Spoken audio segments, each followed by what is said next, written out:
আসসালামু আলাইকুম। এখন শুনবেন সংবাদ শিরোনাম। পুলিশকে ধ্বংস করেছে ফ্যাসিবাদী সরকার, বললেন স্বরাষ্ট্রমন্ত্রী। কাজ চলছে স্বাধীন পুলিশ সংস্কার কমিশন গঠনে, আবারও পরিবর্তন হচ্ছে পোশাক। অধিকাংশ পাম্পেই তেল মিলছে না ঠিক মতো, অবৈধ মজুদ রোধে তদারকি কর্মকর্তা নিয়োগের সিদ্ধান্ত। সারা দেশে 19টি ডিপোতে বিজিবি মোতায়েন।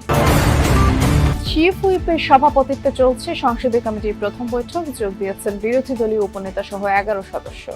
এমপিদের আবাসন সহ বিভিন্ন বিষয়ে আলোচনা। জোটগতভাবে স্থানীয় সরকার নির্বাচনের বিষয়ে এখনো সিদ্ধান্ত নেয়নি 11 দলীয় ঐক্য। সম্ভাব্য প্রার্থীদের সক্রিয় রেখেছে জামায়াত, এনসিপি সহ শরিকরা। এতক্ষণ শুনছিলেন সংবাদ শিরোনাম, এবার বিস্তারিত। সরকারি সব প্রতিষ্ঠানের মতো পুলিশকেও ধ্বংস করেছে ফ্যাসিবাদী সরকার, আর সেখান থেকে বাহিনীকে ঘুরে দাঁড়াতে হবে বলেছেন স্বরাষ্ট্রমন্ত্রী সালাউদ্দিন আহমদ।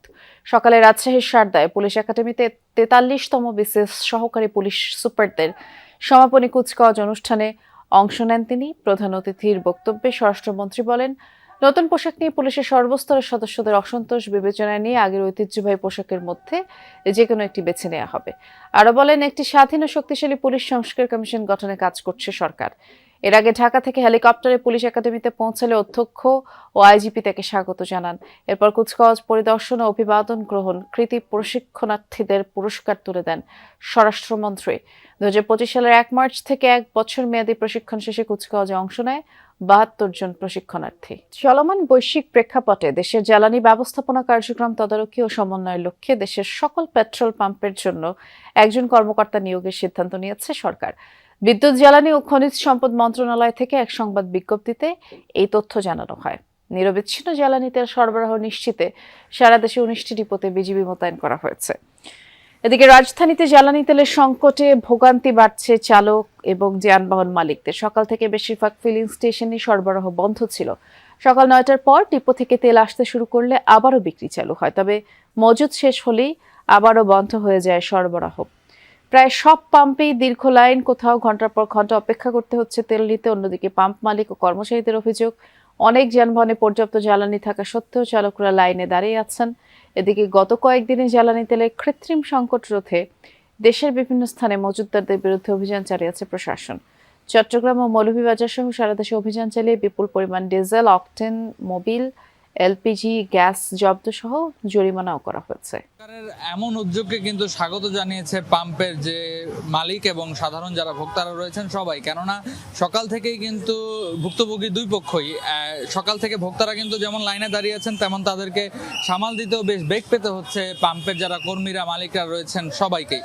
এখন পর্যন্ত যেই পাম্পটিতে রয়েছি বিজয় সরণি, সেটি রাজধানীর অন্যতম গুরুত্বপূর্ণ একটি পাম্প। সকাল 6:30 নাগাদই কিন্তু এই পাম্পের যেই পরিমাণ মজুতকৃত তেল ছিল সেটি শেষ হয়ে যায়।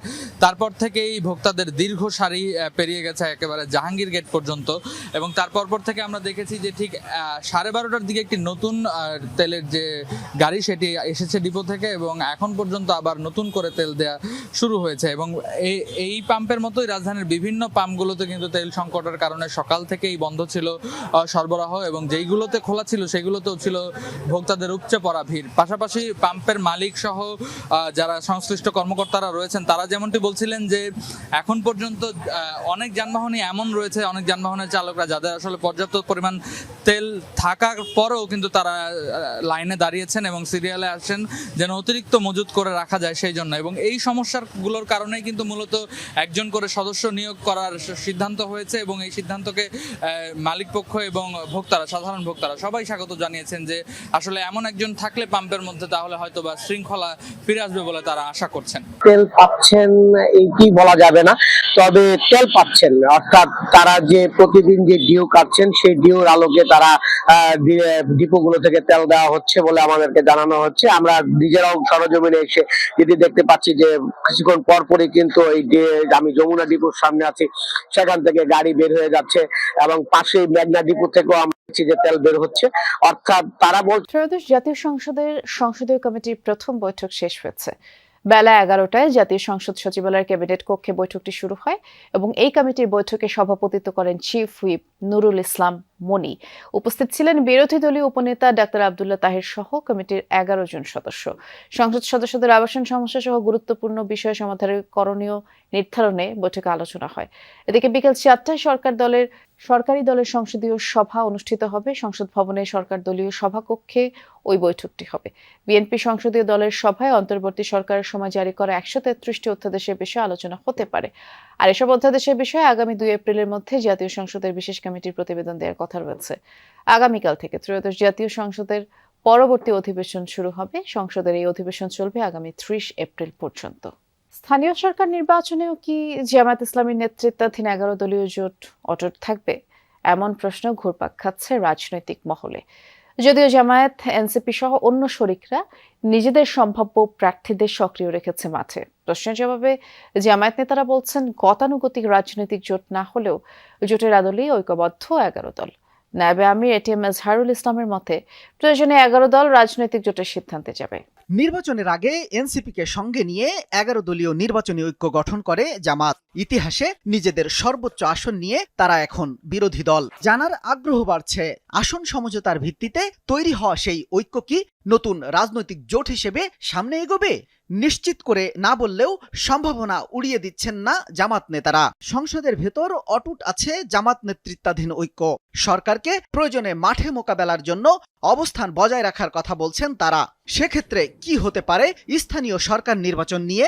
বিশেষ করে সিটি কর্পোরেশনে জামাত এবং এনসিপি সম্ভাব্য প্রার্থীরা সক্রিয় আছেন আলাদাভাবে। নেতাদের জবাব, এখনো চূড়ান্ত হয়নি বিষয়টি। সংসদ নির্বাচনের সাফল্য মাথায় নিলে জোটের ভিত্তিতে স্থানীয় সরকার নির্বাচনে অংশ নিতে পারে 11 দল। অবশ্য আগামীতে দলীয় প্রতীক বা সরাসরি রাজনৈতিক মনোনয়নে মেয়র বা চেয়ারম্যান নির্বাচনের বিষয়টি চূড়ান্ত হয়নি এখনো। নতুন শাড়িটা হাতে দেওয়ার পর মায়ের চওড়া হাসিটা আর দেখা হয়নি ছেলের। অনাগত সন্তানকে বাঁচাতে নিজের জীবনটাই চলে গেল। বিয়ের পর অন্তি সৌম্যের সংসারটা আর সাজানো হলো না।